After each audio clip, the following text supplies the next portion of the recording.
بسم اللہ الرحمن الرحیم۔ ہمارے نزدیک اس درخت کو معلوم کرنے کی چنداں ضرورت بھی نہیں ہے۔ اصل چیز جو یہاں قرآن مجید بتانا چاہتا ہے وہ تو یہ ہے کہ اللہ تعالیٰ نے جس طرح فرشتوں اور جنات کی وفاداری اور اطاعت کا امتحان آدم علیہ السلام کو سجدہ کرنے کا حکم دے کر لیا، اسی طرح آدم علیہ السلام کی اطاعت و فرما برداری و وفاداری کا امتحان ان کے لیے جنت کے درختوں میں سے ایک درخت کو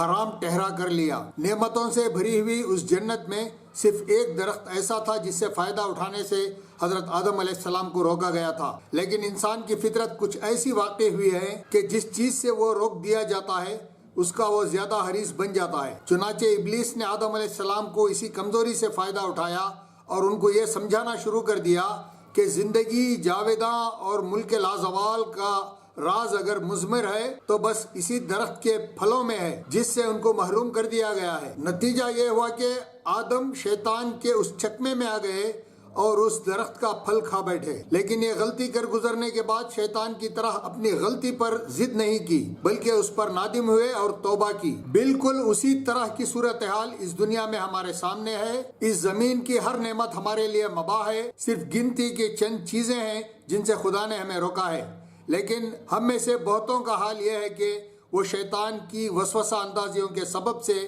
یہ سمجھتے ہیں کہ ہماری اور دنیا کی ساری ترقی اور کامیابی کا راز بس انہی چند چیزوں کے اندر چھپا ہوا ہے جس سے خدا نے روک دیا ہے، اور پھر ستم یہ ہے کہ نافرمانی کر کے اپنے باپ کی طرح نادم ہونے اور توبہ کرنے کے بجائے ابلیس کی طرح اکڑتے اور ضد کرتے ہیں۔ گناہ کا سرچشمہ۔ تیسری حقیقت ان آیات سے یہ واضح ہوتی ہے کہ انسان اپنی فطرت کے لحاظ سے کوئی مجرم اور فسادی وجود نہیں ہے، بلکہ اللہ تعالیٰ نے اس کو نہایت اچھی صلاحیتوں اور نہایت اعلیٰ قابلیتوں کے ساتھ پیدا کیا۔ یہ اگر گناہ میں مبتلا ہوتا ہے تو اس وجہ سے نہیں کہ یہ کوئی ازلی و ابدی گناہ گار ہے، بلکہ اس کی وجہ یہ ہے کہ وہ اختیار کی اس نعمت کو جسے اللہ تعالیٰ نے اس کو مشرف فرمایا ہے غلط استعمال کرنے کے فتنے میں مبتلا ہو جاتا ہے۔ اس فتنے میں اس کو شیطان مبتلا کرتا ہے، اور اس کی صورت یہ ہوتی ہے کہ اللہ تعالیٰ نے انسان کو وسیع آزادی پر جو چند پابندیاں عائد کر دی ہیں،